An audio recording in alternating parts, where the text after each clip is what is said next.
आज हम लोग डाटा टाइप्स के बारे में पढ़ना शुरू करेंगे, ठीक है।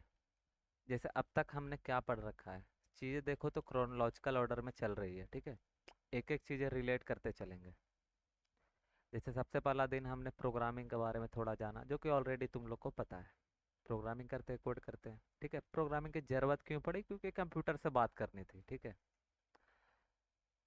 प्रोग्रामिंग लैंग्वेज की क्यों ज़रूरत पड़ी? तो कंप्यूटर से बात करनी थी, ठीक है। प्रोग्रामिंग तो हम लोग कर सकते थे शुरुआत के दिनों में, जब 70 साल पहले कोडिंग होना शुरू हुआ था। तो फोर्ट्रैन, असेंबली, इस तरह के लैंग्वेज थे जो जनरली किस में लिखे जाते थे? हो सकता है बाइनरी में लिखे जाते हो, है ना। तो कितने मुश्किल होता होगा, है ना, बाइनरी लेवल पे। अब हम लोग क्या इंग्लिश में ही लिख देते हैं। तो प्रोग्रामिंग की ज़रूरत पड़ी थी, फिर उसके बाद प्रोग्रामिंग करने के लिए प्रोग्रामिंग लैंग्वेज की ज़रूरत पड़ी, ताकि हम कंप्यूटर से बात कर सकें। क्योंकि everything will be work in the computers, है ना। कोडिंग कंप्यूटर को कुछ बताने के लिए लिख रहे हैं, ताकि वो कर सके, right. A set of instructions. उसके बाद प्रोग्रामिंग लैंग्वेज में कई सारे प्रोग्रामिंग लैंग्वेज होते हैं, हाई लेवल लैंग्वेज और लो लेवल लैंग्वेज, है ना। लो लेवल लैंग्वेज जो डायरेक्ट हार्डवेयर से कांटेक्ट में रहते हैं, जैसे सी, सी प्लस प्लस, है ना। और जो हाई लेवल लैंग्वेज होते हैं, वो यानी कि बाहरी बाहरी तौर पर होते हैं, ठीक है। वो उतने हार्डवेयर पे डायरेक्टली कांटेक्ट में नहीं होते, इसलिए स्लो भी होते हैं। तुमने सुना होगा सी और सी प्लस प्लस काफ़ी फास्ट होते हैं। तो फास्ट इसलिए होते हैं क्योंकि वो डायरेक्ट हार्डवेयर पर रन रन कर रहे होते हैं। सी और सी प्लस प्लस का यूज करके ही बहुत बड़े बड़े हैवी जो कंप्यूटेशंस किए जाते हैं, वो इन्हीं दो लैंग्वेज में किए जाते हैं। जैसे कई सारे लैंग्वेज भी तुम्हारे जो बिहाइंड द सीन्स लिखे हुए हैं, वो खुद सी और सी प्लस प्लस में ही लिखे हुए हैं। जैसे तुम एक गेम देखते हो बना हुआ, राइट। जैसे पबजी हो गया, या फिर कोई और भी हो गया गेम्स।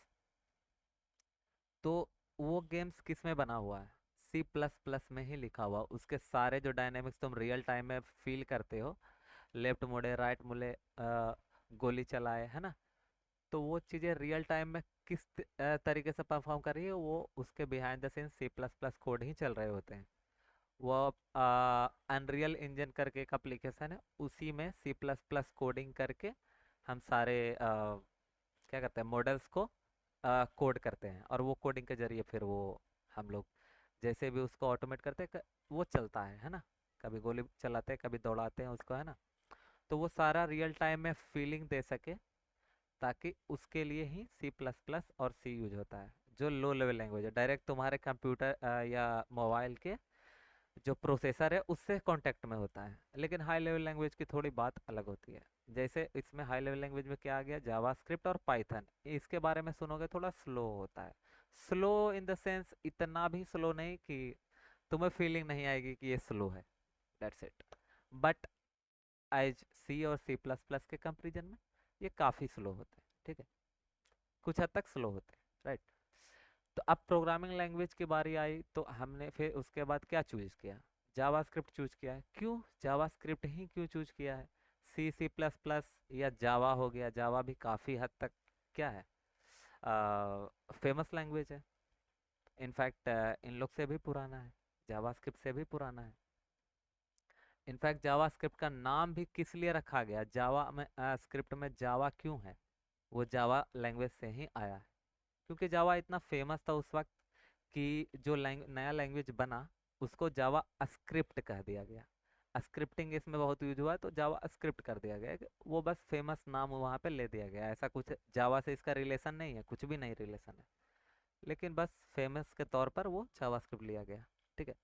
तो हमने यहाँ जावा स्क्रिप्ट लिया है क्योंकि इकलौता ये अभी लैंग्वेज एग्जिस्ट कर रहा है, और सबसे ज़्यादा फेमसली भी है, क्योंकि इसका यूज करके हम फ्रंट एंड और बैक एंड दोनों बना सकते हैं। सर्वर्स और एपीआईज के सारे एपीआईज लिख सकते हैं, हम बैक एंड लिख सकते हैं, फ्रंट एंड लिख सकते हैं ना। डेस्कटॉप एप्लीकेशन बना सकते हैं, कुछ भी चाहें, एंड्रॉयड एप्लीकेशन तक चाहे, आईओएस एप्लीकेशन तक चाहें, तो हम इस जावास्क्रिप्ट की हेल्प से बना सकते हैं। इसीलिए जावास्क्रिप्ट कहीं ना कहीं इतना ज़्यादा फेमस है। जावा भी फेमस है क्योंकि जावा शुरुआती दिनों का सबसे हैवी लैंग्वेज निकल कर आया था। जब शुरुआती दिनों में पाइथन सॉरी जावा आया था तो ऑलरेडी वैसा इन्वायरमेंट था ही नहीं उस वक्त, है ना। इन चीज़ों के बारे में जाकर खुद पढ़ो, खुद देखो उसकी हिस्ट्री कैसे कैसे इवॉल्व हुआ है। मैंने थोड़ा सा आइडिया दे दिया, ठीक है। तो जावास्क्रिप्ट इसलिए चूज किया हमने कि ये front end back and API server सारे चीज़ें इसमें, डेस्कटॉप एप्लीकेशन मोबाइल एप्लीकेशन कुछ भी बनाना हो जावास्क्रिप्ट सिंगल हैंडेडली सब कुछ हैंडल कर सकता है। तुम्हें कोई और लैंग्वेज का ज़रूरत नहीं पड़ेगा कि फ्रंट एंड तुम किसी और में लिख रहे हो फिर बैक एंड तुम जेंगो या पाइथन में लिख रहे हो, है ना। तो वो भी कर सकते हैं ज़रूरत के अनुसार, कंटेक्स्ट के अनुसार करते हैं। उसके बाद जावास्क्रिप्ट जब आया तो उसको रन करने के, उस लैंग्वेज को रन करने के लिए क्या चाहिए, इन्वायरमेंट चाहिए, रन टाइम इन्वायरमेंट चाहिए। वो कौन सा था, नोड जेएस। इस केस में हमने नोड जेएस लिया है। कोई और भी रन टाइम इन्वायरमेंट ले सकते हैं, बिल्कुल ले सकते हो, पर फिलहाल नोड जेएस सबसे फेमस है इसके जावास्क्रिप्ट के संदर्भ में। और चूंकि हम लोग मर्न पढ़ रहे हैं उसमें ऑलरेडी N4 नोड है ना। तो इसलिए हम लोग रन टाइम जो इन्वायरमेंट यूज कर रहे हैं, रन टाइम इन्वायरमेंट वो होता है जहाँ पे प्रोग्रामिंग लैंग्वेज सिर्फ ब्राउजर में ना चले, कोड जो है सिर्फ ब्राउजर में ना चल के हम अपने इन्वायरमेंट में भी उसको रन कर सके, है ना। यहाँ पे भी टर्मिनल में हम देख सके। अब रन टाइम बना तो रन टाइम उसमें कोड तो रन कर गया, चलो अच्छी बात है। अब वो कोड रन कहाँ किया, कहीं उसको स्पेस तो चाहिए होगा जहाँ पे वो जाके रन करे, फिर भले डिलीट हो जाए वहाँ से। तो वो होता है मेमोरी में। मेमोरी क्या होता है, तुम्हारे पास लैपटॉप होगा, तुम्हारे पास मोबाइल होगा, तुम देखते होगा कि मेमोरी भर गया है, मेमोरी भर गया, मोबाइल में मेमोरी भर जाता है तो चलने ही नहीं लगता है ना। स्लो हो जाता है मोबाइल, ये डिवाइसेस क्यों स्लो हो जाता है, क्योंकि मेमोरी कर क्या रहा होता है। कल मैंने जब बताया था कि वेरिएबल बनाते हो, डिक्लेयर करते हो, तो वो जाके मेमोरी में एक जगह ले लेता है ना। तो तुम्हारे मोबाइल में या फिर लैपटॉप में इतने सारे एप्लीकेशंस ऑलरेडी बैकएंड में भी चल रहे होते हैं, है ना। कई सारे सर्विसेज चल रही होती है, जब तुम लैपटॉप ऑन करते हो या मोबाइल ऑन करते हो तो बैकग्राउंड में कई चीज़ें चल रही होती है। वो जो है मेमोरी ले रही होती है, राइट। अब हो सकता है कि तुम्हारा मोबाइल जो मेन सी ड्राइव है वो पूरी तरह से भर चुका है, लाल हो चुका है ना। तो अब उसमें स्पेस नहीं है, स्पेस नहीं है तो उसको as a software engineer, as a तुम कंप्यूटर साइंस स्टूडेंट, इस मेमोरी को इस तरीके से देखो कि उसमें अब जगह ही नहीं बचा है कि जो भी नए सर्विसेज हम चालू करेंगे, जो भी नई चीज़ें हम एक्सेस करने की कोशिश करेंगे, ओपन करेंगे, उसको हर चीज को होने के लिए उसको मेमोरी की जरूरत पड़ेगी। उसको पहले जाके एक मेमोरी उसको जगह लेना पड़ेगा, उस जगह में जाके वो अपना काम करेगा कि हाँ भाई ये करना है, वो करना है, ये ओपन कर दो, ये क्लोज कर दो, जो भी करना है तुम, जो जो भी तुम सेट ऑफ इंस्ट्रक्शंस दे रखे होगे, अब वो जाके वहां पे स्टोर होगा। अब स्टोरेज अगर फुल हो चुका है तो उसको तो जगह ही नहीं मिलेगी। अब जैसे ही उसको जगह नहीं मिलेगी तो वो जाएगा, खोजेगा, ढूंढेगा, कोशिश करेगा, तब तक तुम्हारा लैपटॉप या मोबाइल क्या हो रखा होगा, घूमता रहेगा, हैंग हो रखा होगा, जिसको तुम हैंग बोल देते हो, अटक गया है ना। चीज़ें घूमने लगती है, कुछ होने नहीं लगता है, कहीं पे भी कुछ भी क्लिक नहीं होता है, क्योंकि वो कंप्यूटर रोक देता है आगे किसी भी सर्विसेज और प्रोसेस को तुमको ओपन करने के लिए, क्योंकि ऑलरेडी पूरी तरह से वो मेमोरी में स्टक हो चुका है जो पहला प्रोसेस था, है ना। तो यही चीज़ देखे तो फिर तुम मेमोरी डिलीट करते हो, जगह खाली करते हो, तो फिर जाके वापस से उसको नए नए सर्विसेज जो तुम यूज करते हो वो जाके उसको मेमोरी में जगह मिल जाता है। तो जैसे ही मेमोरी में जगह मिलता है वो स्मूथली रन करने लगता है। तो जितना बढ़िया से उसको जगह मिलेगा फाइल कर वो अपना काम करेगा, जैसे ही कंजस्टेड होगा वो चीज़ें हैंग करने लगेगी, है ना। इससे रिलेट कर लो। अब मेमोरी आ गई, जगह आ गया, अब रन टाइम और मेमोरी से सिर्फ क्या हो रहा था कि अभी क्या हो रहा था कि रन कोड कर रहे थे तो जाके वहां पे रन हो रहा था, एक बार रन हुआ खत्म, वहां पर से डिलीट हो गया। कंप्यूटर क्योंकि बाकी चीज़ों को रखेगा नहीं, फालतू चीज़ों को, वो तुरंत गार्बेज कलेक्शन चलाएगा और सारी चीज़ों को गार्बेज कलेक्ट करके और उसको सब बाहर कर देगा अपने मेमोरी से, है ना, ताकि नए चीज़ें, नए सर्विसेज रन कर सके उसी मेमोरी में। मेमोरी तो लिमिटेड है, 8 GB रैम या रोम जो भी बोलते हो, है ना। तो वो 8 GB की जो मेमोरी है अब वो 8 GB भर जाएगा, 7 GB ही भर जाएगा, तो इनफैक्ट जगह खाली कम बचता है तो ऑब्वियसली हैंग करने लगता है ना। तो अब मेमोरी तो हो गया, अब चीज़ें हम चाहते हैं कि रिपीटेटिव काम जो है हमारा, जिसमें हम रिपीटेटिव काम करना पड़ रहा है कि बार बार सेम चीज़ें हमें कॉल करनी पड़ रही है, सेम चीज़ें हमें फिर से डिक्लेयर करनी पड़ रही है, तो उन चीज़ों को ना करना पड़े, हम एक सेट ऑफ रूल्स बना ले, एक सेट ऑफ इंस्ट्रक्शंस दे दे, कुछ वेरिएबल्स बना ले जिसमें स्टोर करा ले कोई डाटा, ताकि हमको जब जरूरत पड़े वो डाटा हम यूज कर सके। तो वहाँ पे कंसेप्ट आता है वेरिएबल के, कि variable is container which you can store the any data, कोई भी डाटा तुम उसमें। और जावास्क्रिप्ट काफ़ी ही डायनेमिकली टाइप्ड लैंग्वेज है, इसका मतलब भी समझेंगे कि क्या है, और दूसरे लैंग्वेज के संदर्भ में भी समझेंगे कि एग्जैक्टली जावास्क्रिप्ट इतना लूजली क्यों है, इतना डायनेमिक क्यों है, ठीक है, तभी जाके ये इतना बड़े लेवल पे यूज भी हो रहा है, राइट। तो वेरिएबल्स इसलिए जरूरत पड़ी, कल तक देख लिया। अब आज क्या देखने वाले हैं, डाटा समझेंगे, डाटा टाइप समझेंगे, और फिर उसके टाइप्स समझेंगे, राइट। प्रिमिटिव डाटा टाइप्स, और एक होता है non primitive data types. Non primitive आज पूरी तरह से हम लोग नहीं देखेंगे, ठीक है। नॉन प्रिमिटिव डाटा टाइप्स हम लोग आगे देखेंगे। अभी जो डाटा टाइप्स हम लोग पढ़ने वाले हैं वो प्रिमिटिव डाटा टाइप्स। मैं थोड़ा ओवरव्यू दे दूंगा नॉन प्रिमिटिव का, बट मेनली हम मेरा फोकस होगा प्रिमिटिव डाटा टाइप पे, ठीक है। वो चीज़ें जब आगे आएगी तो उसी वक्त हम लोग पूरी तरह से उसको देख लेंगे। मेनली हम लोग प्रैक्टिस पे ज़्यादा ध्यान देंगे, अभी थ्योरी चल रही है। एक्सरसाइजेज, असाइनमेंट्स, सारी चीज़ें सोचो। एक मैंने अभी पढ़ा रखा वो कल भी बताया था, स्टडी नोट्स फिर पढ़ोगे सेम।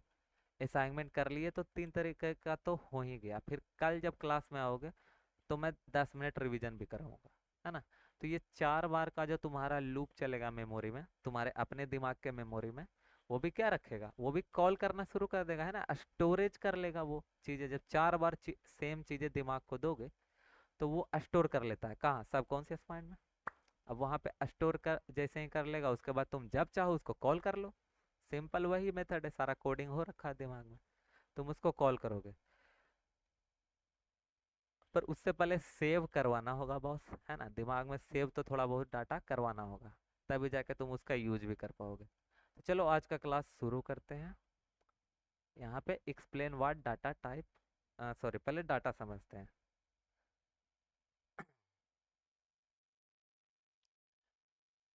तो आज के क्लास के अंत तक क्या समझ में आ जाएगा तुम्हें, कि every piece of information stored in memory has a specific type.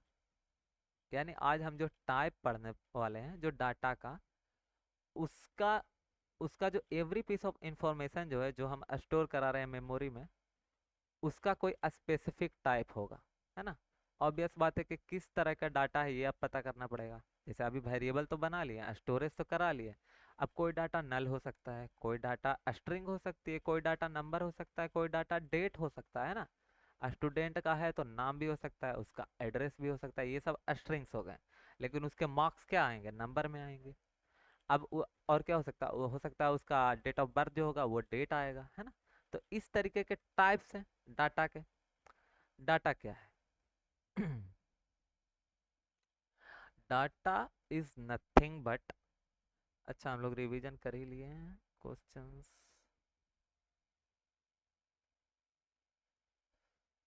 ठीक है, कोई नहीं, शुरू करते हैं ये सातों, है ना। What is data? Data is any information, that's it. कोई भी इंफॉर्मेशन हो वो डाटा है, ठीक है। अब इसके संदर्भ में यहाँ कोडिंग की दुनिया में, प्रोग्रामिंग की दुनिया में, सिंपल थोड़ा सा और बढ़ा लो कि डैट ए प्रोग्राम स्टोर्स, यानी data is any information that A program store. जो भी प्रोग्राम कोई डाटा स्टोर कर रहा है वही डाटा है, मतलब इंफॉर्मेशन जो स्टोर कर रहा है। This is already you know, right. किस किस तरह का डाटा है, चलो। हम्म,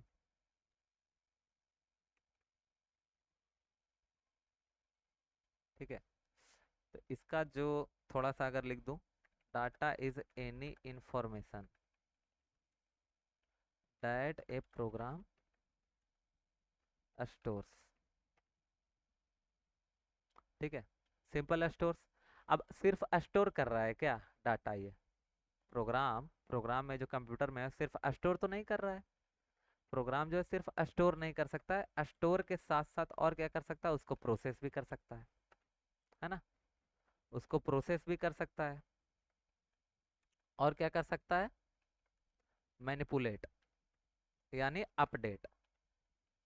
यानी तीन काम तो हो सकता है भाई, एक तो इनपुट दे रहे हैं तो स्टोर कर लेगा, उसके बाद प्रोसेस कर सकते हैं हम उसको, यानी जब हम चाहे उसको वापस से बुला सकते हैं, और फिर उसको बता सकते हैं कि ये कर लो, जोड़ कर लो, घटाव कर लो, जो भी है ना। और उसके बाद मैनिपुलेशन या अपडेट भी कर सकते हैं कि 20 पहले से डाटा है, एज 20 है, अब 21 साल का हो गया तो 21 अपडेट करना पड़ेगा, मैनिपुलेट करना पड़ेगा, राइट। तो data is data can be manipulated, stored और प्रोसेस्ड, तीन प्रोसेस है। सिंपल ये आईपीओ मॉडल पे ही काम कर रहे हैं ना, इनपुट प्रोसेस आउटपुट, राइट।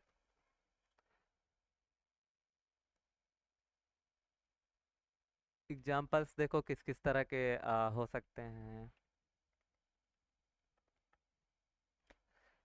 जैसे हो गया नाम, है ना, यहाँ पे कुछ इस तरीके से करता हूँ,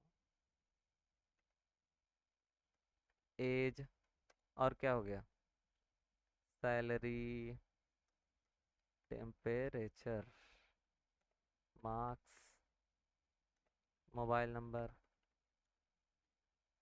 एनीथिंग, राइट। ये इस तरह के क्या है, ये सारे डाटा है, सारे क्या है, डाटा है। यानी कि जो भी चीजें हम बनाने वाले हैं आगे, वो हर चीज क्या पे चल रही होगी, डाटा पे चल रही होगी। इसीलिए काफी इंपॉर्टेंट है डाटा टाइप समझना। और इनफैक्ट अलग अलग लैंग्वेज, सी और पाइथन, इन सारे में भी देखे होगे, है ना, तो उसमें कई सारे डाटा टाइप्स होते हैं। इसमें सिंपल है, इसमें कुछ ज़्यादा झमेला नहीं किया हुआ है। इसी यही डिफरेंस है दोनों में। अभी चलो चलो देखते हैं पहले इसको। Every thing a software application works with its data, है ना। सारे सॉफ्टवेयर एप्लीकेशन किस पे काम करते हैं, डेटा पे ही काम करते हैं। हर चीज़ डेटा का ही खेल है, एआई भी क्या पे काम कर रहा है, डेटा पे। कुछ भी तुमको आ, बनाना हो गया तो डाटा की जरूरत तो पड़ेगी, है ना, चाहे वो डमी डाटा ही क्यों ना हो। अब आ जाते हैं आज के टॉपिक पे, data types.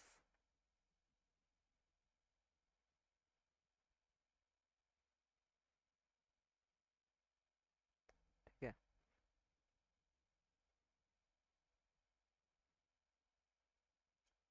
Explain why data type exist. तो सबसे पहले तो एक छोटा सा प्यारा सा डेफिनेशन देख लेते हैं कि डाटा टाइप्स होता क्या है। डाटा टाइप्स क्या होगा, टाइप ऑफ डाटा। अभी डाटा हमने देखा तो टाइप ऑफ किस तरीके का डाटा। जैसे यहाँ पे है age, age is a number, name is a string, है ना, salary is a number, temperature is a number, marks is also a number है, mobile number is also a number, है ना। या फिर बिग इंट बोल सकते हैं उसको, बड़ा नंबर को बिग इंट बोल देते हैं, राइट। चलो, तो a data types tells JavaScript what kind of information a value represents.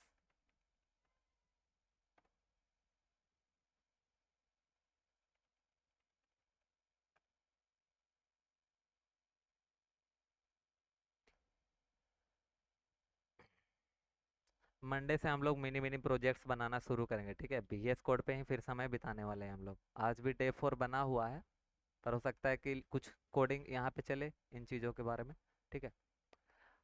पर अभी फिलहाल थ्योरीज है, लेकिन मंडे, कल और परसों तो क्लास नहीं होगा। जितने भी होमवर्क्स, असाइनमेंट्स बचे होंगे, नोट्स बचे होंगे, तुम सारा पढ़ लेना, बना लेना चीज़ें, है ना। देखो ये सब आसान ही है, फिर भी कर ही लेना, रिपीट से तुम्हें क्लैरिटी आ जाएगी। जब आगे चीज़ें उसको एडवांस में जाएंगे हम, क्योंकि अभी जो बताया वो कुछ बात करने लायक भी नहीं थी, है ना, पर जानना जरूरी है। किसी को आता हो सकता है, किसी को नहीं आ सकता है, मेरे को तो बताना पड़ेगा, राइट। तो ये data types tells JavaScript what kind of information a value represents, right. जैसे ये वाला में मेमोरी देखे, तो इसमें इसको पता कैसे चलेगा कि कौन सा डाटा है, स्ट्रिंग है, जैसे नंबर नंबर को जोड़ पाएंगे ना, 10 और 10 को जोड़ सकते हैं, 20 होगा। लेकिन 10 और राम को जोड़ोगे तो क्या होगा, वो नंबर है वो नाम है, तो जावास्क्रिप्ट कंफ्यूज कर जाएगा कि ये क्या दे दिए हो तुम। ठीक है, इसको कोड में भी हम देखेंगे। तो एग्जैक्टली ये लाइन छोटा सा यही बोल रहा है कि a data types tell JavaScript what kind of information a value represents. यानी जो वैल्यू तुम लेट एज, ये जो बढ़िया से एग्जांपल कल से चल रहा है, let age is equal to 20, तो जो let age is equal to 20 तुम लिखे कोड को रन करने के बाद जो जावा स्क्रिप्ट है इसको देखेगा कि हाँ भाई ये नंबर 20 है, नंबर में लिखा हुआ है, यानी ये डेटा टाइप जो है एज वो नंबर है। ठीक है, नंबर डेटा टाइप है, age is a number data type.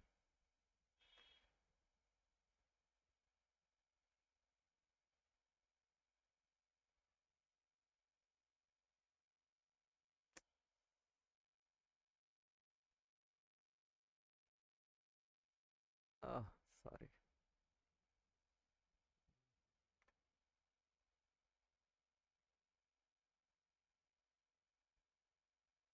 As is a number data type. अब देखते हैं कि कौन कौन तरह के डेटा टाइप्स होते हैं। यहाँ पे बस देख लो कि एज जो है वो नंबर डेटा टाइप है, ये कैसे पता चला। मेमोरी में ये गया, 20 स्टोर हुआ, वगैरह वगैरह हुआ, ठीक है, प्रोसेस हुआ। प्रोसेस के दौरान जावा स्क्रिप्ट ही बताता है उस कंप्यूटर को, ठीक है, वो लैंग्वेज, वो प्रोग्रामिंग लैंग्वेज में जो कोड किया हुआ है पहले से, प्रोग्रामिंग लैंग्वेज क्या है, कोड ही है, सेट ऑफ कोड्स। वो उसको पता है कि भाई ये अगर नंबर इक्वल टू के बगल में लिख दिए हो तो ये एज जो है वो नंबर डेटा टाइप बन जाएगा। ठीक है, this is a number data type. लेकिन अगर let age is equal to कुछ इस प्रकार लिखते हो, ठीक है, 20,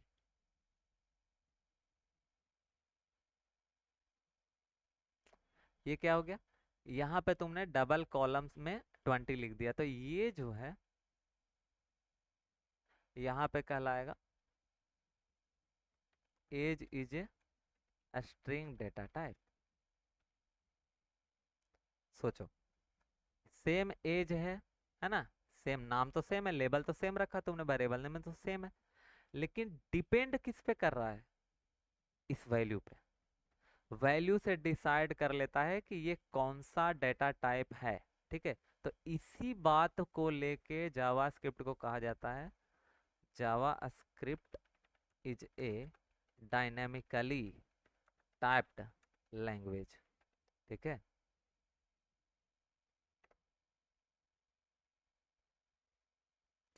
इसी वजह से कहा जाता है डायनेमिकली, मतलब क्या होता है कि खुद ही समझ जाना, है ना, डायनेमिक्स क्या होगा पता नहीं, खुद ही वो समझ जाता है कि किस टाइप का लैंग्वेज, है ना, किस टाइप का वो वेरिएबल है। तो ऐसा लैंग्वेज जो डायनेमिकली टाइप्ड को समझ पाए वो जावास्क्रिप्ट, राइट। सिंपल, यहाँ पे कुछ भी हमने लिखा नहीं है। अब सी और सी प्लस प्लस में ध्यान करो क्या करते थे तुम। तुमको जब नंबर बनाना होता था कोई वेरिएबल नंबर का, तो तुमको लिखना पड़ता था int age is equal to 20, ये लिखते थे, राइट। इंट मतलब क्या है, यहाँ पे इंटीजर। तुमको स्पेसिफिकली पहले ही डिक्लेयर के दौरान ही बताना पड़ा कि हाँ भैया ये जो एज है वो हम इंटीजर बनाने वाले हैं, ये तुमको पहले ही बताना पड़ा। अब इसके अपने फायदे हैं, है ना, डायरेक्ट हार्डवेयर से इसको बात करना है तो इसको पहले ही ऑलरेडी पता होना चाहिए, तो यहाँ पे लिखना पड़ता है। ये ऐसा ही लैंग्वेज बना हुआ है।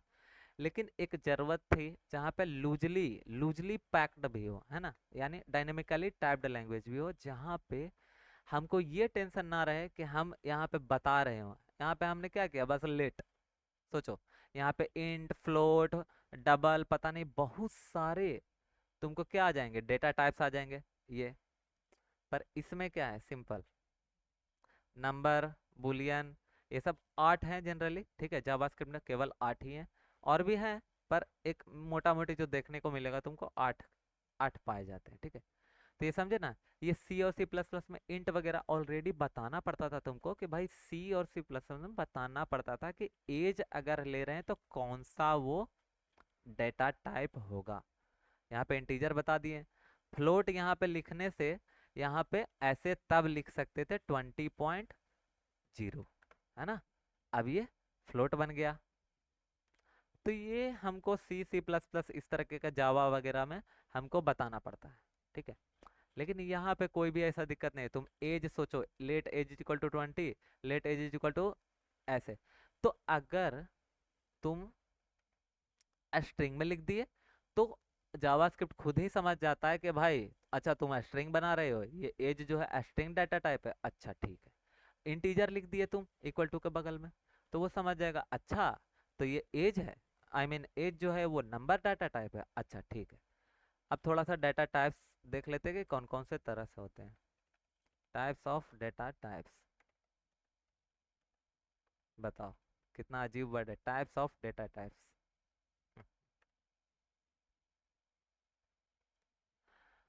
अब यहाँ पे खेला हो जाता है क्या,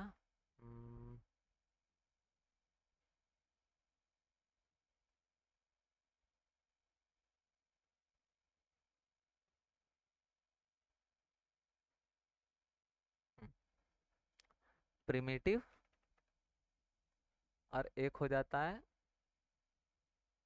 नॉन प्रिमिटिव, जिसको तुम रिफरेंस, ठीक है, रिफरेंस डेटा टाइप्स भी बोलते हो। नॉन प्रिमिटिव डेटा टाइप्स लिख देते हैं यहाँ पे भी प्रिमिटिव डेटा टाइप्स,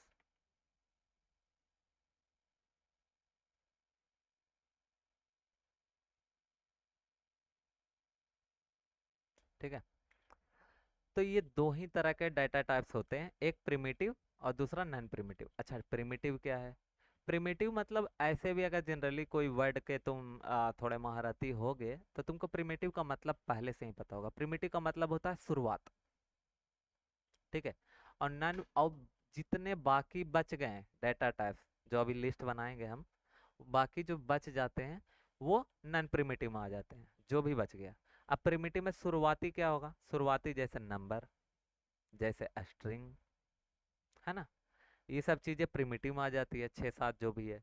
और जो एक दो बच जाते हैं, 2 3 बच जाते हैं, वो नॉन प्रिमिटिव में चले जाते हैं, जैसे ऑब्जेक्ट, अरेज, फंक्शन, है ना। ये सब चीजें क्या है, नॉन प्रिमिटिव है, ये तुमको खुद ही बनाना पड़ता है। नॉन प्रिमिटिव का सिंपल मतलब हो जाता है कि प्रिमिटिव डाटा का डाटा टाइप्स का यूज करके जब हम कलेक्शन बनाते हैं तो वो नॉन प्रिमिटिव डाटा बन जाता है। जैसे अरे अगर बना रहे हो तुम, या ऑब्जेक्ट बना रहे हो, तो उसमें क्या बनाओगे, ऑब्जेक्ट जब बनाओगे, है ना, अगर कुछ ऐसा ऑब्जेक्ट वन बनाए, ठीक है, तो कुछ ऐसा अगर रहा तो यहाँ पे क्या करते हो, नेम,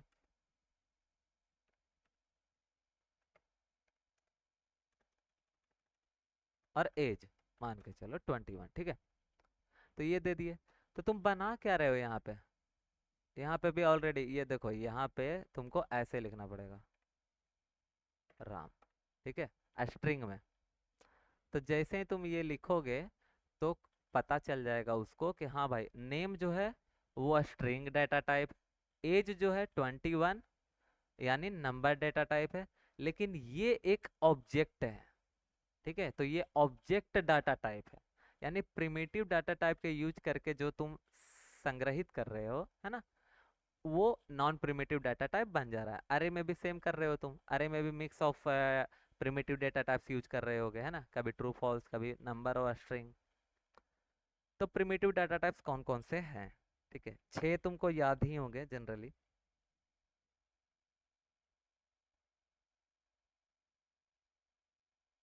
लिख देता हूँ यहाँ पे, लिस्ट बना देता हूँ। हम्म,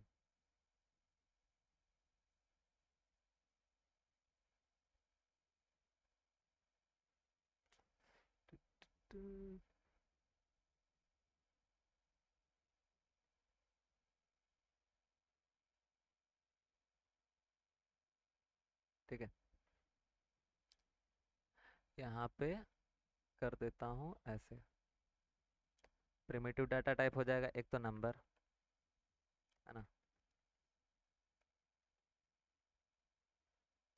फिर क्या हो जाएगा, स्ट्रिंग, और क्या हो जाएगा, बूलियन, अनडिफाइंड, कल देखा था हमने अनडिफाइंड। और नल के बारे में भी थोड़ा जानेंगे। और भी होते हैं क्या? बिल्कुल होते हैं। सिंबल, डेट, ठीक है। सिंबल हो गया बिग इंट, डेट, सारे ये सब भी आ जाते हैं, लेकिन तुमको इतना ही जान लो तो काफी है। ये चार, पांच सॉरी, ठीक है। नंबर, स्ट्रिंग, बुलियन, अनडिफाइंड और नल, इतने ही यूज हो रहे होंगे प्रिमिटिव डाटा टाइप्स, ठीक है। और बाकी तो सारा जगह क्या छाया हुआ होगा? अरे और ऑब्जेक्ट और फंक्शन, यानी नॉन प्रिमिटिव। और वो नॉन प्रिमिटिव बन कैसे रहा होगा? प्रिमिटिव से। तो इसलिए प्रिमिटिव भी जानना जरूरी है। आज हम लोग प्रिमिटिव जानने वाले हैं बस। नॉन प्रिमिटिव ऑब्जेक्ट्स आगे पढ़ना है, अरे भी फंक्शन भी सारे पढ़ने ही है, तो वहां पे हम डिस्कशन करेंगे डिटेल में।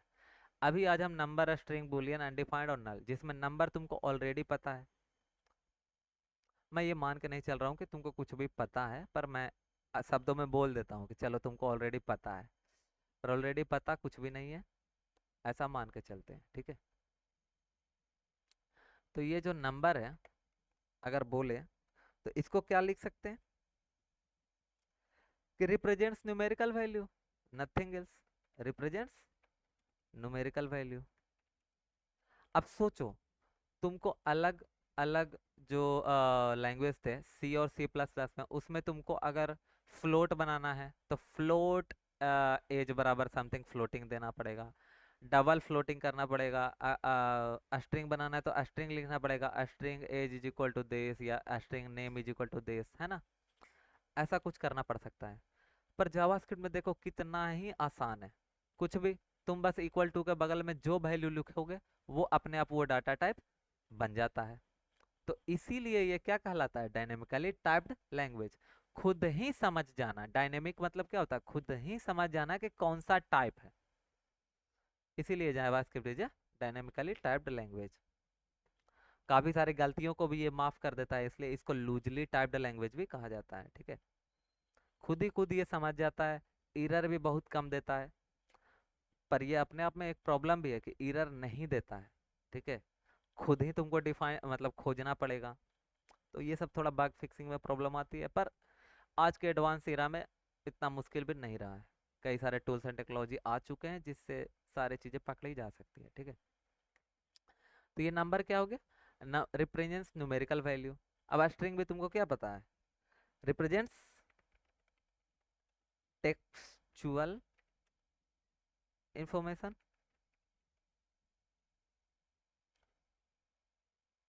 रिप्रेजेंट्स का स्पेलिंग बार बार गलत हो रहा है।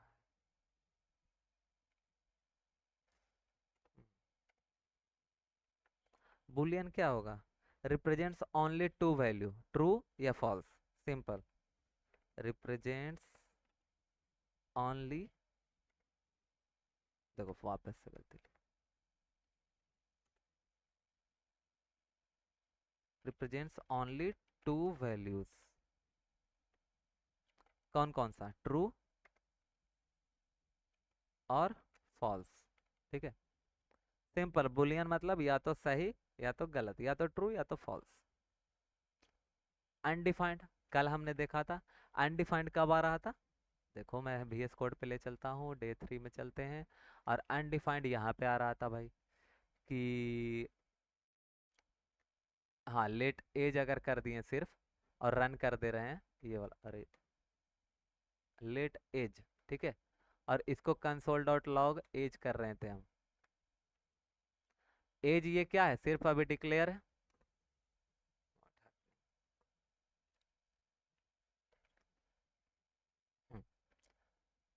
एज को हमने अभी क्या किया है? सिर्फ डिक्लेयर किया है, इनिशियलाइज नहीं किया है, तो यानी डिक्लेयर्ड।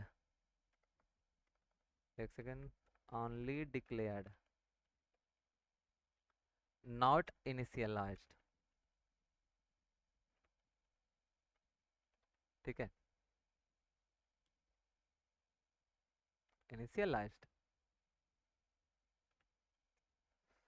तो अब जब इसको प्रिंट कर रहे थे, प्रिंट करके देखते हैं, CD डे 3 नोड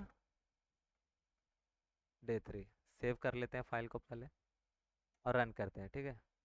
तो यहाँ पे क्या, अच्छा यहाँ पे इसको पहले कर देता हूँ कमेंट आउट, क्लियर, रन किया। तो ये क्या आ गया, अनडिफाइंड क्या आ रहा है, ये हेलो कोड व्यूवर तो ये प्रिंट हो रहा है, ये console dot log is undefined दे रहा है, ठीक है। यानी कि वो वैल्यू जो डिक्लेयर्ड किया हुआ है मेमोरी में जाना चाहता है वैल्यू लेके, लेकिन इसके पास कोई वैल्यू ही नहीं है, यानी डिफाइंड नहीं है कोई वैल्यू। लेबल है, वेरिएबल है, मेमोरी में जाना चाहता है वैल्यू लेके, लेकिन इसके पास कोई वैल्यू ही नहीं है। अब इसको इनिशियलाइज कर दोगे तो इनिशियलाइज करने का मतलब क्या हुआ, एज इज इक्वल टू 21 अगर लिख देते हो यहाँ पे, थोड़ा सा जूम कर दूं अगर, है ना, तो यहाँ पे अब क्या हो गया, इनिशिएट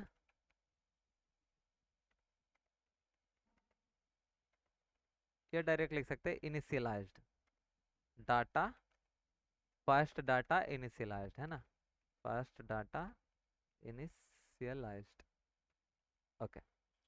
तो अब इनिशियलाइज्ड भी हो गया, डिक्लेयर यहाँ पे हो रखा था, यहाँ पे इनिशियलाइज्ड भी हो गया, यानी अब मेमोरी में क्या आ गया है, डाटा आ गया है 21। तो भाई अब जो है ये प्रिंट हो जाना चाहिए, 21 प्रिंट हो गया। तो ये सीन है यहाँ पे, ठीक है। अनडिफाइंड का मतलब क्या हो गया कि ऐसा value represents a variable that has, वापस से रिप्रेजेंट्स का स्पेलिंग गलत हो गया, a variable that has been declared,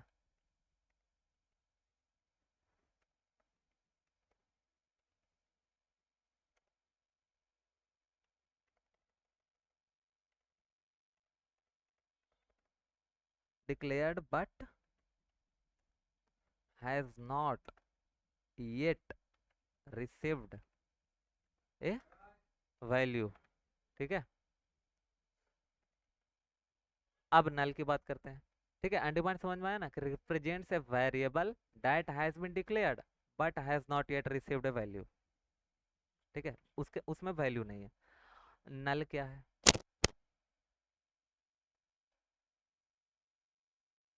ठीक है, null is nothing but represents, पहले मैं लिख देता हूं, रिप्रेजेंट्स एन इंटेंशनली, स्पेलिंग सही है, नहीं, इंटेंशनली एम्प्टी वैल्यू, ठीक है। ये इसका मतलब क्या है, देखो नल समझना होगा तुमको, कोड जब ये जावास्क्रिप्ट, मैंने क्या बताया कि ये डायनेमिकली टाइप लैंग्वेज है, खुद ही कुछ चीजें समझने की कोशिश कर देता है और उसके बाद उसको बिहेवियर नहीं समझ में आता है तो वो बताता भी नहीं है, वो बताता भी नहीं है लिटरली। और अगर कुछ बताया भी तो बहुत लूजली बताता है कि चीजें, हाँ ठीक है, वो सब हम लोग कोड के दौरान एग्जैक्टली देख रहे होंगे, मंडे से कोशिश करेंगे, है ना। तो नल जो है represents an intentionally empty value, यानी इंटेंशनली जो है वैल्यू डिक्लेयर्ड है, जैसे यहाँ पे क्या कि वेरिएबल डिक्लेयर था, वैल्यू नहीं था उसमें, लेकिन यहाँ पे हमने इंटेंशनली जो है वेरिएबल का डाटा कुछ भी नहीं रखा है, उसको इम्पटी रखा है इंटेंशनली, ठीक है। जैसे हमको कोई ऐसा वेरिएबल शो कराना होगा जहाँ पे आ, वो फोन इम्पटी दिखे, दिखे ही ना, पर वो वेरिएबल हमको चाहिए, ठीक है। उसका हमको वैल्यू नल चाहिए, कुछ भी नहीं चाहिए वैल्यू, लेकिन हमको वेरिएबल चाहिए अभी। आगे हम अपडेट कर ही सकते हैं अगर लेट लेट करके, अगर मैं एग्जांपल बताऊं नल का,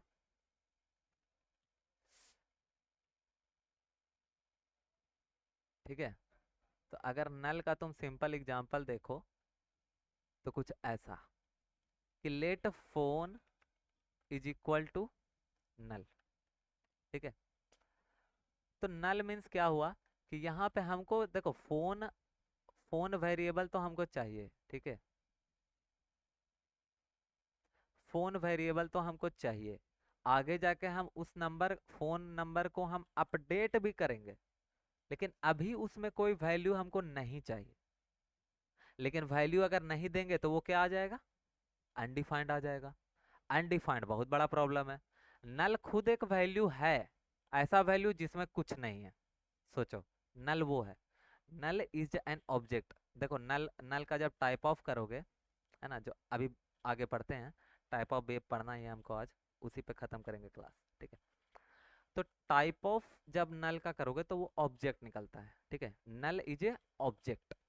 अब ये बड़ा कंफ्यूजिंग है कि उसमें कोई डाटा नहीं है तो वो ऑब्जेक्ट क्यों है ना। तो नल एक डाटा है, ऑलरेडी एक डाटा है जो ऑब्जेक्ट है, वो पहले से जावास्क्रिप्ट में ही वो ऑलरेडी मौजूद है, ठीक है। तो अगर तुम यहाँ पे नल लिख देते हो, let phone is equal to null, इसका मतलब ये है कि तुमको वेरिएबल ये फोन चाहिए, बट अभी तुमको कोई वैल्यू नहीं चाहिए।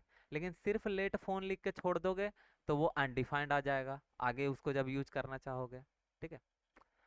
तो अभी के लिए तुम नल उसको असाइन कर दिए हो या कहीं से फेच ही कर रहे हो, उसके बाद तुम अपडेट कर रहे हो, है ना।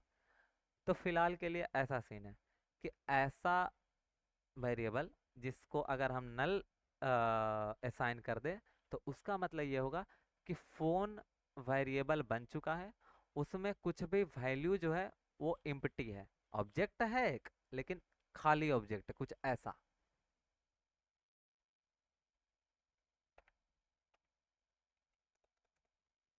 ये ऑब्जेक्ट है बना हुआ मान के चलो, और इसमें कुछ भी नहीं है, ऐसा कुछ।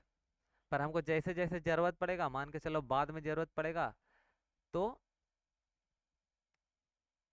मैं क्या करूंगा, फोन में मैं अपडेट कर दूंगा,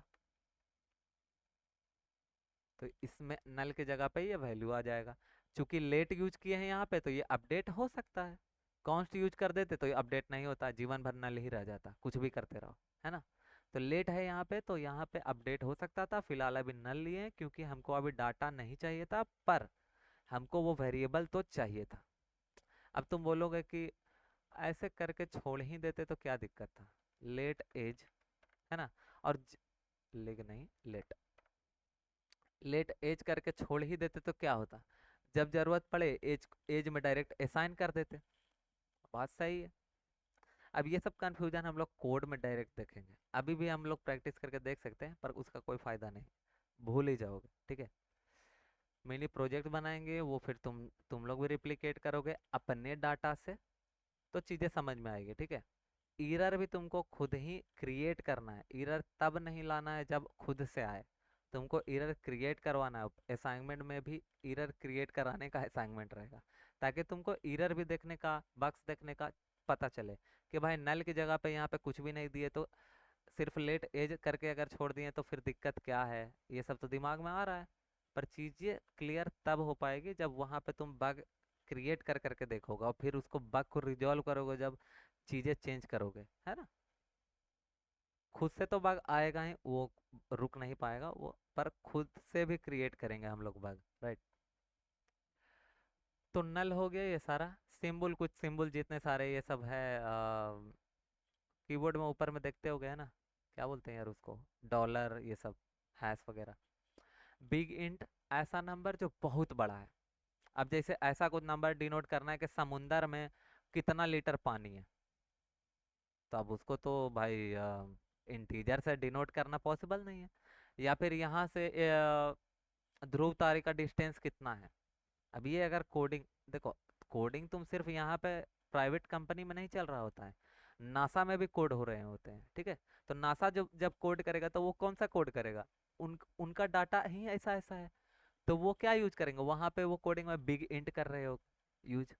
अगर इसरो वगैरह में भी जाओगे as a soft computer science engineer, as a, तो वहां पे जो तुम डाटा यूज कर रहे हो वहां पे हो सकता है नंबर तो यूज कर ही रहे हो, लेकिन वहां पे ही तुम देख पाओगे कि बिग इंट वगैरह यूज हो रहा होगा, ठीक है।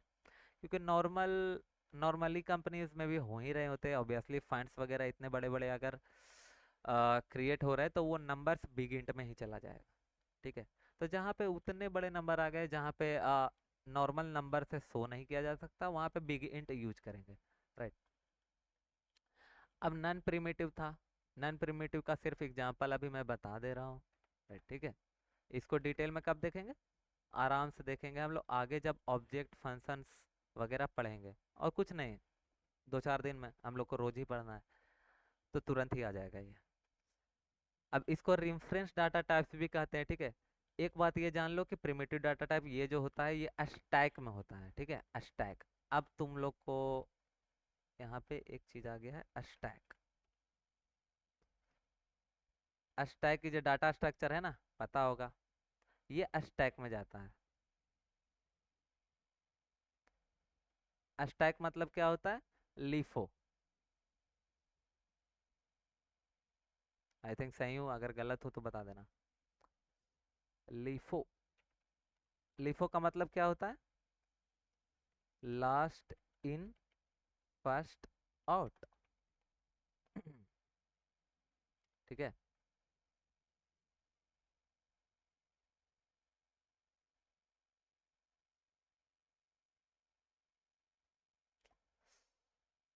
तो प्रिमिटिव डाटा टाइप जो होता है वो स्टैक होता है, यानी एक के ऊपर प्लेट जो सजे देखते हो ना, किसी शादी ब्याह में खाना खाने जाते हो तो जो प्लेट ऊपर से नीचे तक स्टैक हो रखा होता है, वही स्टैक है। लास्ट इन फर्स्ट आउट क्या है कि जो लास्ट में आया है वो सबसे पहले बाहर आएगा, ठीक है। जैसे एक होता है लास्ट इन फर्स्ट आउट, और एक होता है लीफो, सॉरी फीफो, है ना, first in first out. First in first out कहाँ पे होता है, क्यू में। क्यू, क्यू मतलब कतार, कतार मतलब लाइन जो लगते हो, है ना। मूवी टिकट में अगर खरीदने गए तो जो, अगर तुम सबसे पहले लाइन में लगे हो तो तुम ही सबसे पहले बाहर आओगे, यानी फर्स्ट इन, सबसे पहले गए, फर्स्ट आउट, सबसे पहले बाहर आए, यानी first in first out, FIFO. तो वो फीफो जो होता है वो क्यू में होता है। क्यू भी पढ़ना है डाटा स्ट्रक्चर, जब हम पढ़ेंगे तो देखेंगे, ठीक है। पर यहाँ पे क्या हो रही है, ये एक स्टैक है, यानी कि एक के ऊपर एक के ऊपर एक के ऊपर, यानी जो सबसे पहले प्लेट रखा गया होगा, जो सबसे पहले डाटा रखा गया होगा वो सबसे नीचे में है, उसके ऊपर एक और डाटा आ गया, उसके ऊपर एक और प्लेट आ गया, उसके ऊपर एक और प्लेट आ गया, तो जो सबसे लास्ट वाला प्लेट आएगा वो सबसे पहले उठेगा, है ना, खाना खाने के लिए वो सबसे पहले उठेगा। तो लास्ट इन, सबसे लास्ट में जो आया है वो सबसे पहले बाहर आएगा, फर्स्ट आउट, है ना। तो ये लीफो और फीफो होता है, ये तुमको समझना होगा। स्टैक लीफो पे काम करता है और हिप फीफो पे, ठीक है। नॉन प्रिमिटिव में कहाँ पे हो रहे होते हैं, हीप में, ठीक है। यही हीप मेमोरी जो कल बात की थी, यहाँ पे कल ही मुझे स्टैक के बारे में बताना चाहिए था पर मैं भूल गया था, ठीक है। तो स्टैक के बारे में अभी जान लो।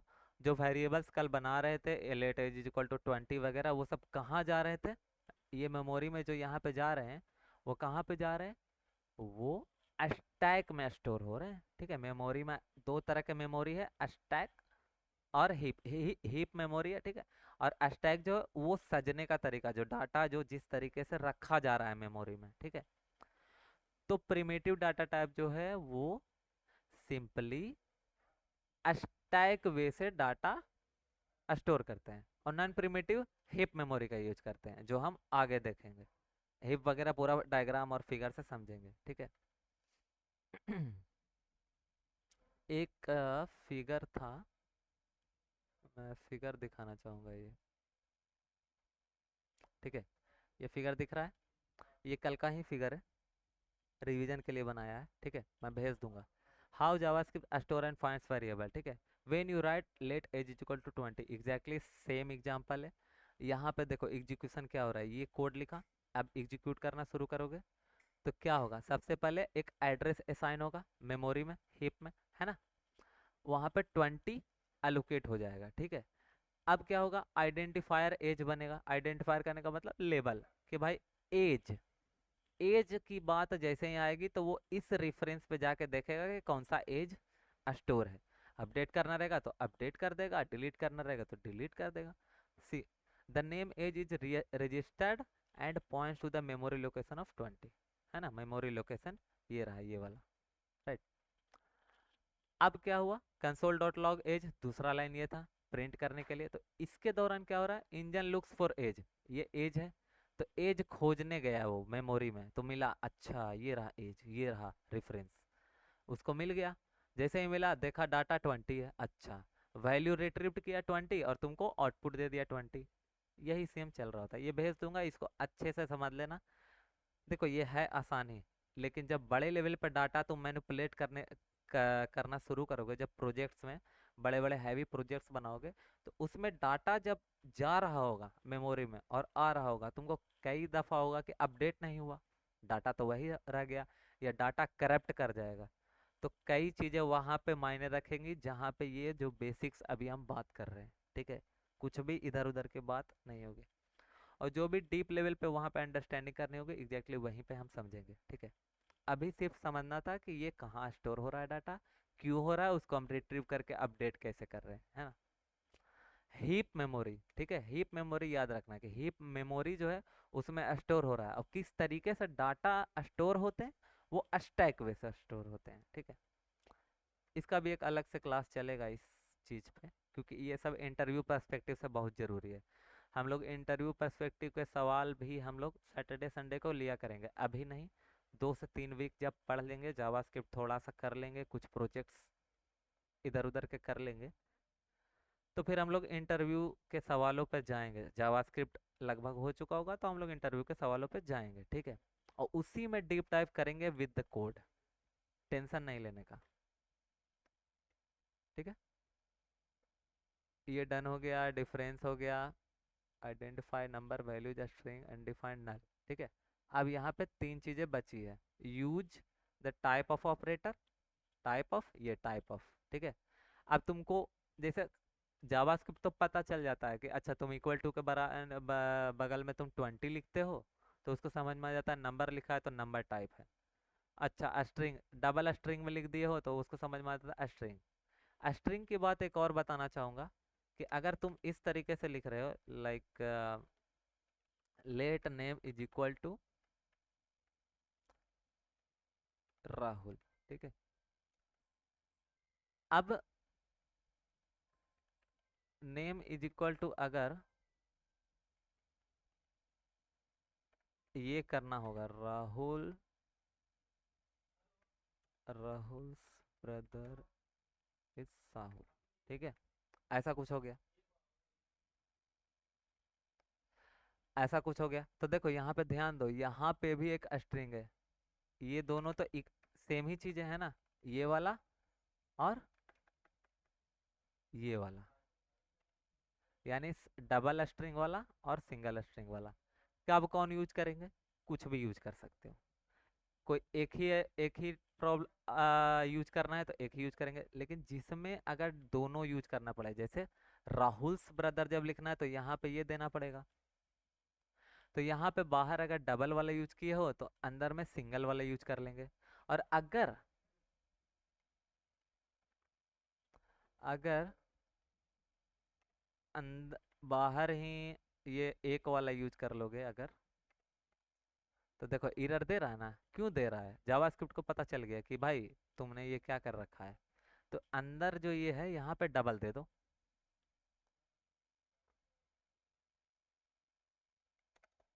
और हम लोग प्रिंट करके देखते हैं कि क्या एरर देता है, देखो एरर देता है कि नहीं देता है ना। नेम लेट माना है तो अपडेट तो होना चाहिए, है ना। यहाँ पे भी लॉग लगा देता हूँ हर जगह, ताकि पता चले एग्जैक्टली। नेम डुप्लीकेट किया, ये सब शॉर्टकट्स वगैरह जितने भी है सारे तुम्हारे नोट्स में दिए हुए हैं, ठीक है, डेवलपमेंट गाइड में, वहाँ पे तुम पढ़ लेना आराम से कि कंट्रोल शिफ्ट अल्ट और डाउन एरो करते हैं तो डुप्लीकेट हो जाता है ना चीज़ें। जैसे ये डुप्लीकेट करना है मेरे को, ये लाइन तो देखो डुप्लीकेट कर रहा हूँ, है ना।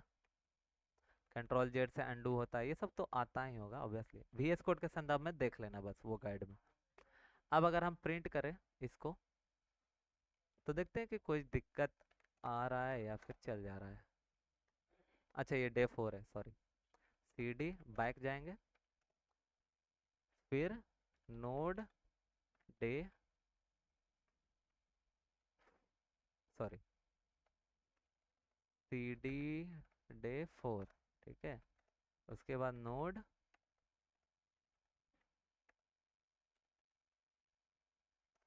चला दिए। तो पहले क्या प्रिंट हुआ, राहुल, ये हो गया प्रिंट यहाँ पे, ये वाला लाइन ये प्रिंट किया। अब ये प्रिंट हुआ, ठीक है, ये वाला राहुल ब्रदर, ये देखो सिंगल लाइन वाला, सिंगल ये स्ट्रिंग वाला। और यहाँ पे कुछ इस प्रकार, जब अंदर में डबल दे दिए, ठीक है। तो समझ रहे हो ना कि अगर बाहर सिंगल यूज कर लियो तो अंदर डबल यूज कर लो, अगर यूज करना है फिर से आ गया तो। और अगर बाहर डबल है तो अंदर सिंगल यूज करेंगे। ये तो सिंपल ग्रामर का चीज़ है जो कोडिंग में भी काम आ रहा है, ठीक है। तो ये सीन हो गया। अब लेट मी चेक, अब बस डाटा टाइप्स, जो टाइप जो पढ़ने हैं वो पढ़ लेते हैं हम लोग, है ना। Type of operator.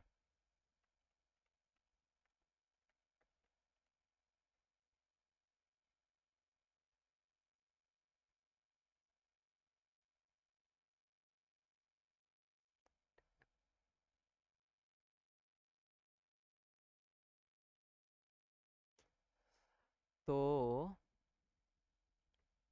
शुरू करते हैं इसका। ये टाइप ऑफ ऑपरेटर जो है, ये क्या है, एक इनबिल्ट ऑपरेटर है। इनबिल्ट कहने का मतलब क्या होता है कि, देखो टाइप ऑफ सही लिख देता हूँ जैसे कोड में लिखा जाता है। इनबिल्ट मतलब होता है जो पहले से बन के आया हुआ होता है, यानी ये लैंग्वेज के साथ ही लिखा जा चुका है पीछे बैकग्राउंड में, तुम डायरेक्ट इसका यूज कर सकते हो। कैसे लेट का यूज कर पा रहे हो, है ना, तो टाइप ऑफ का भी यूज कर पाएंगे। सिंपल इसको कैसे लिख सकते हैं, सिंपल अगर हमको let age is equal to 21 था, है ना, तो अभी हमको पता चल गया था कि अच्छा ये नंबर दिए हैं अगर इक्वल टू के बराबर में, तो ये क्या है, नंबर है, नंबर डाटा टाइप है एज। और फिर क्या दे रहे थे, अगर इसको डुप्लीकेट करें और यहाँ पे कर दें क्या, स्ट्रिंग 21, तो ये अब स्ट्रिंग बन जा रहा था। अब चेक कर सकते हैं किसकी मदद से, टाइप ऑफ की मदद से। चलो चेक करते हैं यहाँ पे कोड में, ये सारा कर देते हैं कमेंट। उसके बाद शुरू करते हैं टाइप ऑफ ऑपरेटर, यानी इनबिल्ट ऑपरेटर जो बना बनाया आता है ना। तो देखो let age is equal to 20, एक तो ये हो गया। तो अगर कंसोल कराओगे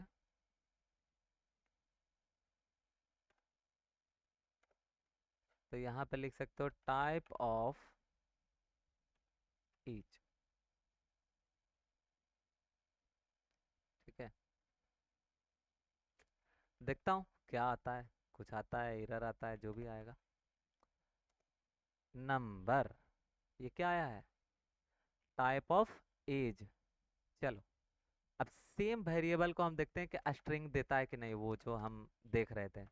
डायनेमिकली टाइप्ड ये लैंग्वेज है, खुद ही समझ जा रहा है, तो यहाँ पे साबित हो जाएगा। Sorry, let age is equal to, अब कुछ ऐसे लिखते हैं ना, 20, सेम वैल्यू है बट ये एक स्ट्रिंग है। अब चेक कर लेते हैं कि भाई, इसको ही क्या करते हैं, डुप्लीकेट कर लेते हैं। कंट्रोल स्लाइस करने पर क्या होता है, कमेंट आउट हो जाता है या कमेंट पड़ जाता है ना। अब इसको अगर रन किया तो ये क्या आ गया, स्ट्रिंग आ गया, देख रहे हो।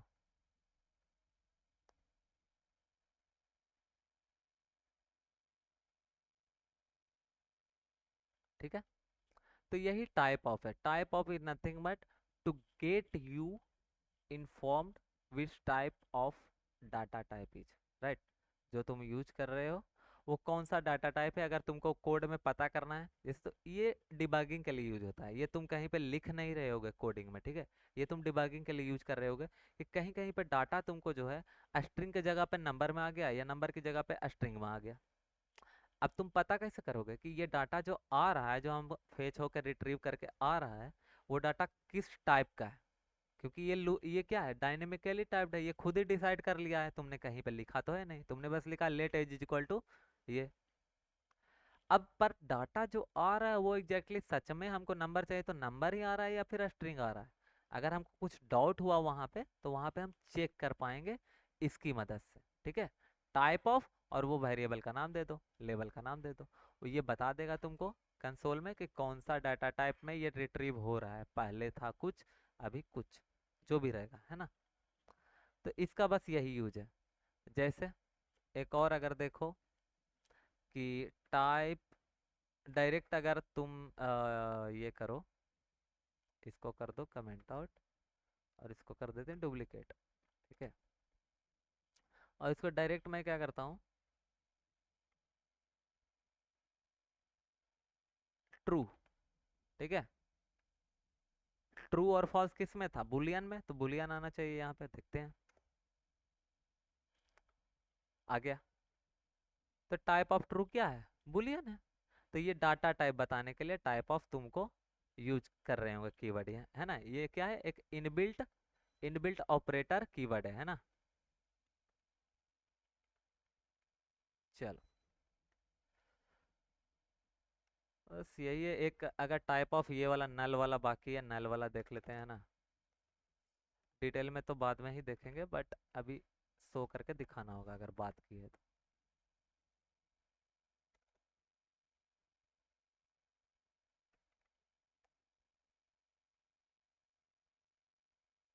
टाइप ऑफ नल, देखो वो ऑटोमेटिक देने लगा था, ऑब्जेक्ट है ठीक है। ये क्या आ गया, नल, नल इज एन ऑब्जेक्ट। और अनडिफाइंड, अनडिफाइंड का भी चेक कर ही लेते हैं ना। क्या लगता है टाइप ऑफ अनडिफाइंड क्या होगा? अनडिफाइंड में क्या है, वैल्यू है ही नहीं, सिर्फ डिक्लेरेशन है, यानी वो उसका टाइप भी क्या आ जाएगा, उम्मीद करते हैं अनडिफाइंड ही आना आना चाहिए, राइट। जैसे अगर तुम इसको अनडिफाइंड कर दो, टाइप ऑफ अनडिफाइंड क्या होगा और टाइप ऑफ नल क्या होगा, चला के देखते हैं। सेव किया, रन किया, देखो अनडिफाइंड का अनडिफाइंड टाइप ही आया, बट नल का जो है वो ऑब्जेक्ट आ गया। तो यहाँ पे यही सिनेरियो, ये इंटरव्यू सवाल है कि null why undefined, why type of undefined is undefined but the type of null is object. तो ये जावास्क्रिप्ट का कॉन्सेप्ट है कि null is nothing but an empty object, वो बस खाली है, कुछ वैल्यू नहीं है उसमें, पर वो ऑब्जेक्ट है, वो डेटा है ना, वो एग्जिस्ट कर रहा है, उसका वेरिएबल नेम है, बट उसके पास कुछ है नहीं, पूरा इंटेंशनली इम्पटी रखा गया है। मैं समझा चुका हूँ सिनेरियो देके, है ना। ये फ़ोन नंबर अपडेट करना पड़ सकता है, शुरुआत में नहीं करना चाहते हो पर डाटा चाहते हो, है ना। तो सिंपल है, ये जो नल वाला सिंपल जो ये तुम प्रॉब्लम देख रहे हो, ये बस हिस्टोरिकल बिहेवियर है जावास्क्रिप्ट का। जब शुरू में 1995 में जावास्क्रिप्ट बना था, उसी वक्त कुछ कुछ चीज़ें ऐसी रखी गई थी, है ना, क्योंकि आसान बनाना था। कई सारे लैंग्वेजेज में क्या थे, बहुत सारे डाटा टास्क, बहुत सारे ये वो, बहुत चीज़ें थी। इंट के लिए इंट करो, फ्लोट के लिए फ्लोट करो, तो उसका अपना एक यूज केस है। लेकिन जिस चीज़ के लिए जावास्क्रिप्ट बन रहा था, जब वर्ल्ड वाइड वेब आ चुका था, तो अब साइट्स बनने लगे थे, ठीक है। तो पहले HTML पे ही सिर्फ साइट बनती थी, HTML पेज ही डायरेक्टली रेंडर किया जाता था, ठीक है। लेकिन जब जावास्क्रिप्ट आया, इसीलिए वो उसको इतना इजी रखा गया कि लाइक वो डायनेमिकली खुद ही डिसाइड कर सके कि कौन सा डाटा टाइप है, कौन सा वेरिएबल है, वगैरह वगैरह, ठीक है। तो आज का तो सीन हो गया। अब मैं तुम्हें कुछ वो दिखाता हूँ।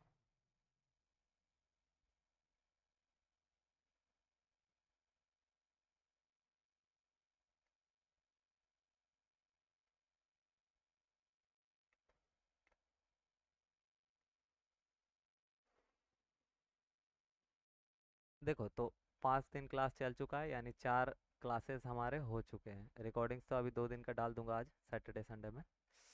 असाइनमेंट्स ऑलरेडी मैंने डाल चुका हूँ आज का, ठीक है। तुम्हें पॉइंट्स भी मिल रहे होंगे, राइट। ये पॉइंट्स कहाँ दिखेंगे, तुम्हारे डैशबोर्ड्स पे दिखेंगे सारे चीज़ें। ये सब मैपिंग वगैरह सब चीज़ें होंगी, ठीक है। और वो सारा फिर प्रोजेक्ट पोर्टफोलियो में जाके दिखेगा, जिसको तुम कहाँ यूज कर पाओगे, जॉब के लिए, right. It's all about you. तो यहाँ पे मैं बता रहा था कि आज जो है, जो 2 दिन सैटरडे संडे है, डेटा टाइप्स जो है उसके संदर्भ में सबसे पहले तुमको स्टडी नोट्स पढ़ लेना है, ठीक है, सारे। और उसके बाद असाइनमेंट्स कर लेने हैं, ऑब्वियसली, राइट। और क्लास रिकॉर्डिंग्स उसके लिए यूज कर सकते हो, जहाँ पे कुछ चीज़ें हैं तो तुम आगे बढ़ा के वहाँ पे चेक कर सकते हो, राइट। पूरा तो देखने से रहे, है ना। तो ये 3 काम कर लेना सारे लोग ही, ये सैटरडे संडे, है ना। मैंने सारे असाइनमेंट्स का जो लास्ट डेट रख दिया है वो 3 रख दिया है, ठीक है। 3 या 4, यानी संडे के एंड तक या मंडे को, ठीक है।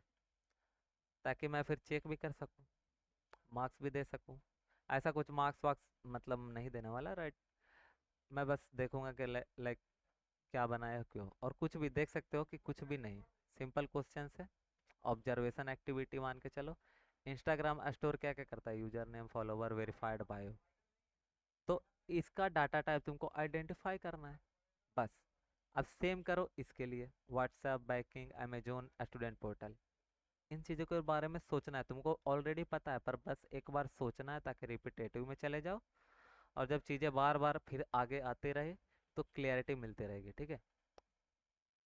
क्योंकि रियल असाइनमेंट्स जो होंगे वो असेसमेंट्स होंगे, जहाँ पे तुमको रियल मार्क्स मिल रहे होंगे, रियल चेकिंग चल रहे होंगे। जो हो सकता है कि 2 हफ्ते बाद शुरू हो, यानी अगले हफ्ते, जब कुछ पढ़ लिया करेंगे। सिलेबस का देखें तो अभी हम लोग मंडे को थोड़ा सा हम गिट भी बताऊंगा, मतलब ये सब जो फाइल्स बना रहा हूँ सारे पूछ करके दिखाऊंगा, ताकि तुम लोग भी सारे होमवर्क्स पूछ कर पाओ, ठीक है। और इतना कम से कम सीख लो, गिट मैं तो बताऊंगा ही, पर उम्मीद करता हूँ गिट ऐड, है ना, गिट कमिट,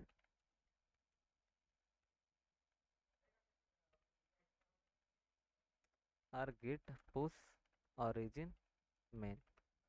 ये 3 चीज़ होता है। बस 10 मिनट का वीडियो को यूट्यूब से देखो और सारे असाइनमेंट जो बनाओगे अपलोड कर देना वहाँ पे। मैं ये तो बताऊंगा ही, मैं और चीज़ें वो गिट बताऊंगा जिसमें तुम प्रोजेक्ट्स में यूज कर रहे होगे, है ना। इतना ही नहीं, ये तो बस असाइनमेंट के लिए, ठीक है। ठीक है, और कुछ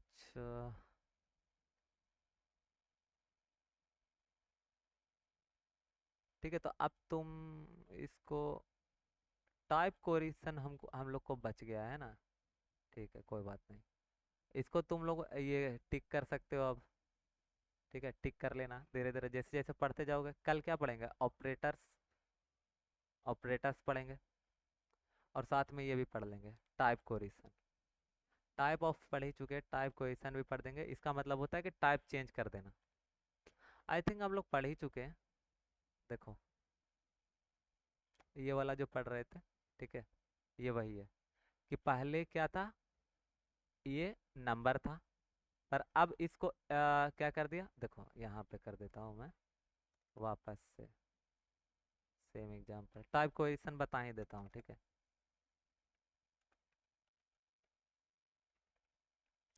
काफ़ी सिंपल कॉन्सेप्ट है, कुछ ऐसा नहीं है।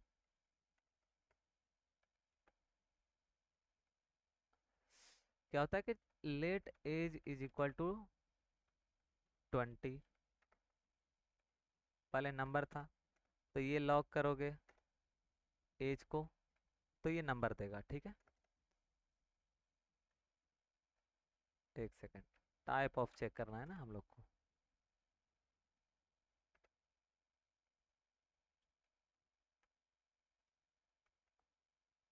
अब हो जाएगा एज इज इक्वल टू 20। देखो ध्यान से, मैंने क्या किया कि पहले तो let age is equal to 20 number assign किया, तो जब प्रिंट करूंगा टाइप ऑफ एज तो नंबर आ जाएगा यहाँ पे, है ना। नंबर टाइप आ जाएगा। अब सेम वेरिएबल, चूंकि ये लेट वेरिएबल था है ना, तो इसको हम अपडेट कर सकते हैं। ये तो कांस्ट नहीं है, ये तो लेट है, इसको अपडेट कर सकते हैं। तो अपडेट जो मैंने किया है डाटा, सोचो ये नंबर था पर मैंने अपडेट क्या कर दिया, स्ट्रिंग। तो ये अब टाइप ऑफ क्या हो जाना चाहिए, एज। स्ट्रिंग टाइप हो जाना चाहिए। देखो ऑलरेडी ये बता रहा है। ठीक है, तो इसको CLS करते हैं और इसको रन करते हैं। देखो ये नंबर आया है और ये स्ट्रिंग आया है। तो टाइप कोरिलेशन भी इतना ही ज्यादा आसान है। सी और सी प्लस प्लस में कैसे टाइप चेंज कर रहे होते, int float is sorry int age is equal to 20 था, तो फिर इंट को तुम चेंज कर देते थे क्या, फिर से लिखना पड़ता था कि फ्लोट कर दो। चेंज करते थे उसमें एक वो होता था चेंज करने वाला डॉट करके, है ना। इसमें कुछ नहीं है, इसमें काफ़ी आसान है, सिंपल। सिर्फ उस सेम वेरिएबल में अगर तुम ये दे दोगे तो ये हो जाएगा। अच्छा, अगर हम ये करके देखें कि इसमें ट्रू लगा दे तो age is equal to true, अब क्या देगा, क्या लगता है, बुलियन देगा? देना तो चाहिए, है ना। फिर से रन करते हैं।